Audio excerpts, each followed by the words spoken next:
Rusun yoğun peysərini aşağı əyən Azərbaycan övladının əlidir. Məhz bir neçə put ağırlığında olan rusbaşların başı Azərbaycan xalqının qarşısında əyildi. Və onların yekə başına dəmir yumruq dəydi. Hətta ən başda olanının da başına dəydi bu yumruq. Və biz rus deyəndə nə bilmiş oluruq, nə eşitmiş oluruq. Azərbaycan xalqının qanına, canına susamış düşməninin yanında olan, ona tankı ilə, topu ilə, tüfəngi ilə dəstək olan, ömrü boyu gözümüzü açıb qapımızın ağzına dayanan rus əskəri gördük. 1990-cı ildə olsun və yaxud da ondan əvvəlki keçmiş olsun, hətta uzaq keçmiş olmayan elə Xocalı faciəsində yaşadığımız anlar olsun.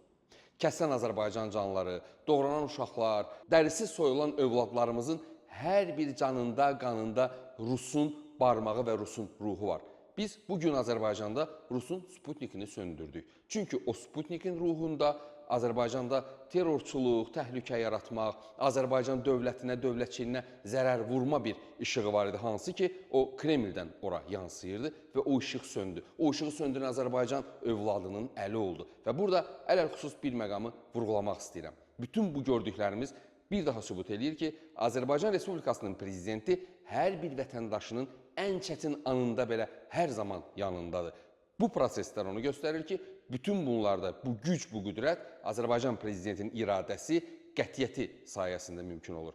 Azərbaycan milləti, Azərbaycan xalqı hər zaman olduğu kimi elə bugün də prezidentinin yanında olanda, bax, daxilimizdə olan rusbaşların da və elə o rusbaşlarla birgə Azərbaycan dövlətçiliyinə zərər və zərbə vurma imkanları sıfıra inəcək. Allah prezidentimizi qorusun, Allah xalqımızı qorusun və yaşasın qüdrətli Azərbaycan.